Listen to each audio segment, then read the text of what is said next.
Actually నేను love చేసిన అబ్బాయి చాలా మంచివాడు మమ్మీ, ప్లీజ్ ఒప్పుకో మమ్మీ. ఏంటి రేణు, నువ్వు ఎవరిని పడితే వాళ్ళని తీసుకొస్తే నేను ఎలా ఒప్పుకుంటాను?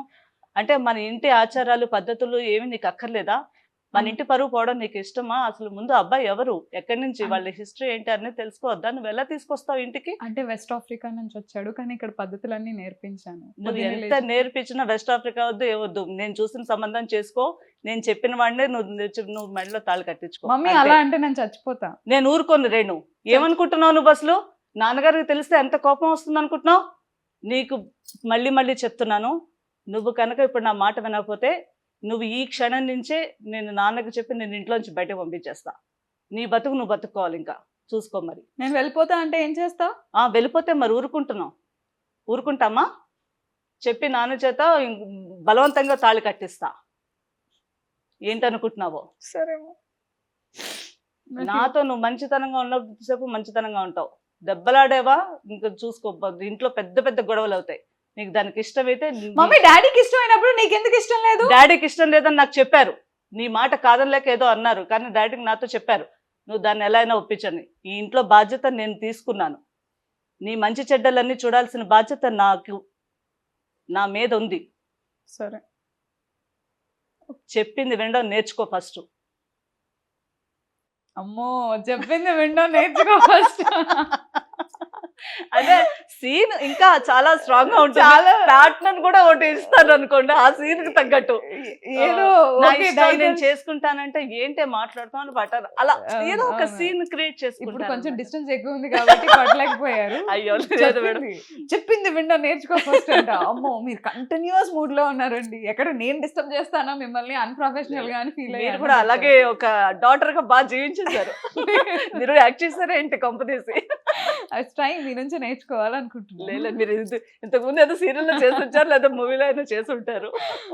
సో యా, ఒకవేళ మీ ఫాదర్ ఉంటే సో ఈ క్యారెక్టర్ చూసి చాలా ప్రౌడ్ గా ఫీల్ అయ్యేవారు అని అనుకున్న క్యారెక్టర్ ఏదన్నా?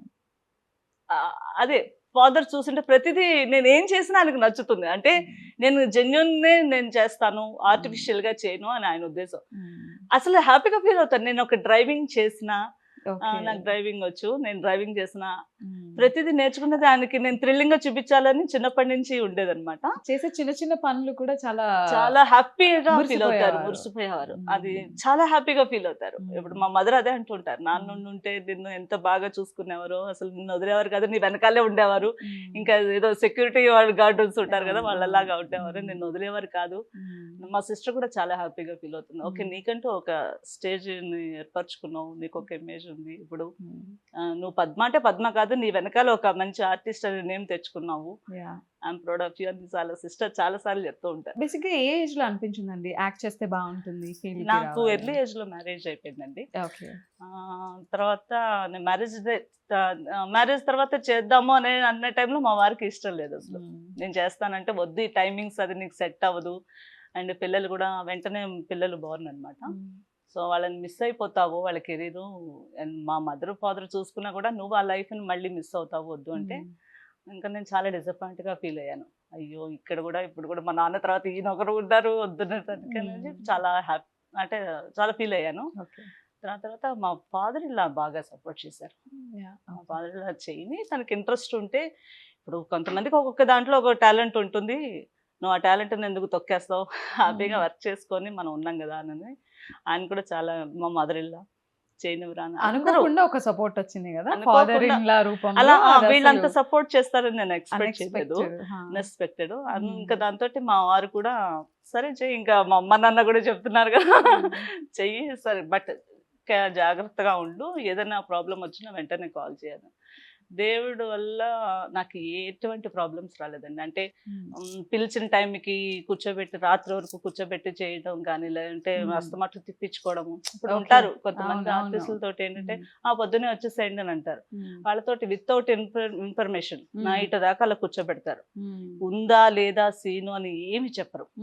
తర్వాత నో మై ఇంటిమేషన్ అనమాట. అలా స్ట్రగుల్ అయిన రోజులు చాలా మంది ఉన్నారు ఇప్పటికీ. వాళ్ళు నాతో షేర్ చేసుకుంటూ ఉంటారు, మేడం పొద్దుననగా వచ్చాను మేడం, ఇప్పటివరకు ఏం చెప్పట్లేదు అంటే నాకు జాలేస్తుంది. ఎందుకు కొన్ని వర్క్ లేకపోతే పంపించేయచ్చు కదా అని నేను డైరెక్షన్ డిపార్ట్మెంట్ తోటి మాట్లాడుతుంటా. తెలియదు మేడం నాకు అని అంటారు. వాళ్ళు ఏం చెప్పలేరు కదా, వాళ్ళు ఇప్పుడు ఏం చెప్తే ఏమొస్తుందో అనే ఫీల్ మళ్ళీ వాళ్ళ మీద ఎక్కడ వాళ్ళ మీద పడుతుందా? ఎక్కడ రెస్పాన్సిబిలిటీ తీసుకుంటాను, అదో టెన్షన్ వాళ్ళకి. Yeah. నేను అన్నా, మీరు అడగండి తప్పులేదు, నువ్వు అడగమ్మా వాళ్ళని, నా సీన్ ఉందా లేదా అని అడుగు అని నేను అలా నేను ధైర్యం చెప్తుంటాను. Hmm. అంతేగాని నాకెప్పుడు నేను ఫేస్ చేయలేదు. ఎలా మెయింటైన్ చేస్తుంటారు అలా? అంటే మీరు చెప్పిన ఈ ప్రాబ్లమ్ ఏదైతే ఉందో నేను కూడా చాలా సార్లు విన్నాను. ఇలా మార్నింగ్ వెళ్తే ఈవినింగ్ వరకు ఉన్నా లేకపోయినా ఉండాలి తప్పదు. సో కూర్చోబెడతారు. It's responsibility of an artist also. ఆ. కాకపోతే ప్రతిసారి అలా అన్నప్పుడు కష్టంగా అనిపిస్తుంది. ఇప్పుడు ఎలా అలాంటి అప్కమింగ్ వాళ్ళు నన్ను అదే అడుగుతుంటారు, Yeah. ఇలా ఫేస్ ఎలా డీల్ చేస్తారు మీరు? అదే నేను చెప్తున్నా, నాకు వచ్చిన క్యారెక్టర్స్ అటువంటివండి. Okay. నేను ఎప్పుడైతే ఒక క్యారెక్టర్ ఫస్ట్ లోనే నేను ప్రూవ్ చేసుకున్నానో ఇంకా వాళ్ళు నన్ను టచ్ చేయలేదు. అంటే ఓకే ఈవిడ చేస్తున్నప్పుడు వాళ్ళు కూడా ఫీల్డ్ లో కూడా ఒక మంచి రిమార్క్ ఉందండి, ఎప్పుడైనా ఒక టాలెంట్ వాళ్ళు వచ్చారంటే వాళ్ళని పోగొట్టుకోరు. అంటే ఇలా చేస్తే వాళ్ళు చేయరు కదా, మళ్ళీ రారు. అవును, రారు. అమ్మో నేను ఆ ప్రొడక్షన్ నన్ను విసిగిస్తున్నారు, లేకపోతే నేను చేయను, నాకు ఇష్టం లేదు, మ్మ్. వాళ్ళు నన్ను కూర్చోబెడుతున్నారు, నేను ఇంకో చూసుకుంటాను ప్రాజెక్ట్ అని వాళ్ళు మానేస్తారు కదా. సో అలానే వాళ్ళు కూడా ఏంటంటే మంచి ఆర్టిస్ట్ని ఎందుకు మనం చూసుకోవాలి, ఓకే ఆవిడకి తగ్గట్టు ఆవిడ క్యారెక్టర్ తగ్గట్టు ఆవిడ క్యారీ చేస్తున్నారు కదా, మ్మ్. చెప్పిన టైంకి వస్తున్నారు, నేను ఆన్ టైంకి ఉంటాను, ఒక 10 minutes ముందరే వెళ్ళిపోతాను. ఎందుకంటే Okay. నన్ను ఎవరు క్వశ్చన్ చేయకూడదు, Okay. నా టైం ఎవరు డిస్టర్బ్ చేయకూడదు, అది నా Okay. ప్రిన్సిపల్. సో 7కి నాకు వెహికల్ వచ్చేస్తుంది. మ్మ్. వెహికల్ రాగానే నేను నా ఉంటుంది క్యారేజ్ అది ఉంటుంది. మ్మ్. సో మా అసిస్టెంట్ సో అన్నీ రెడీగా ఉంటాం కాబట్టి 7, 8కి వెళ్తాము, మళ్ళీ మేకప్ వేసుకుంటాం, హెయిర్ స్టైల్, కాస్ట్యూమ్స్ అన్ని. 9కి మీరు మేడం ఉండాలి, కెమెరా ముందంటే కెమెరా 9. మ్మ్. బిఫోర్ 5 minutes ఇంకా ఉంటాను కానీ మ్మ్. ఎప్పుడు లేట్ చేసింది లేదు, అది వాళ్ళకి తెలుసు. మ్మ్. సో ఈవిడ చెప్పినట్టు వింటున్నారు కాబట్టి ఇంక అంటే మనం జాగ్రత్తగా ఉండాలి. ఒకవేళ ఇది చేయనంటే ఆ క్యారెక్టర్ మళ్ళీ ఇంకెవరు చేస్తారు, మళ్ళీ అంతే క్యారెక్టర్ కూర్చోవాలంటే అవును. ఆడియన్స్ లో మళ్ళీ కష్టం మనకి. So Okay. వాళ్ళు కథ పరంగా వెళ్తారు. So Okay. అలాంటివి నేను ఎప్పుడు ఫేస్ చేయలేదు. సో ఎప్పుడైనా ఒక క్యారెక్టర్ చెప్పి ఆ క్యారెక్టర్ కొంచెం తగ్గడం లేదంటే క్యారెక్టర్ ఫ్లక్చువేషన్స్ రావడం? ఈ మధ్యన మేడం అది ఫస్ట్ లో నాకు ఉండేది కాదు. కొన్ని సీరియల్స్ లో నేను అది ఫేస్ చేశాను. ఎందుకంటే త్రోట్ క్యారెక్టర్ ఉంటుందంటారు. సో ఎప్పుడైతే స్టోరీ కొంచెం చేంజ్ అవుతుందో అప్పుడు నా ఇంపార్టెన్స్ తగ్గుతుంది. మీరు అప్పుడు ఫస్ట్ లో చెప్పారు కదా నా క్యారెక్టర్ త్రోట్ ఉంటుంది కదా అని అంటే, ఇప్పుడు సీన్స్ అయితే ఎలా వచ్చాయి మేడం అని అంటారు. సో నేను అప్పుడు కొంచెం నేను అలా ఆలోచించా, ఏం చేయాలి ఇప్పుడు మనం, మరి ఇది కంటిన్యూ చేయాలి లేదా అని నాకు నేనే క్వశ్చన్ చేసుకుంటూ ఉంటా. సరే చూద్దాం, ఒక ఛాన్స్ ఇస్తా, 2 ఛాన్సులు ఇస్తా, ఇంకా అప్పటికి ఒక కథ ఎట్టో వెళ్ళిపోతుంది అనుకోండి, నేను చెప్తా నేను చేయలేనండి, ఇలా అయితే క్యారెక్టర్ ఇంపార్టెన్స్ లేనప్పుడు నేను అస్సలు చేయలేను, నా క్యారెక్టర్ ఇంపార్టెన్స్ ఉందనంటే అది నాకు కొంచెం రెమ్యునరేషన్ తగ్గినైనా చేస్తా, నో ప్రాబ్లం. బట్ నేను క్యారెక్టరైజేషన్కి ఇచ్చే ఇంపార్టెన్స్ అది నాది. స్టోరీలో నా క్యారెక్టరైజేషన్ ఇంపార్టెంట్ ఉంది అంటేనే నేను చేయగలుగుతానని చెప్పాను. వాళ్ళు ఏం పొద్దు ప్రాబ్లం చేయరు. ఒకవేళ ఉంది అంటే ఉంది అని చెప్తారు, లేదంటే సరే మేడం మీరు ఇంకో ప్రాజెక్ట్ చూసుకుని అంటారు. ఇప్పటి వరకు నాకు ఎన్ని ప్రాజెక్ట్స్ చేశాను అన్ని వాళ్ళంతా కూల్ గానే వెళ్ళింది నా జర్నీ.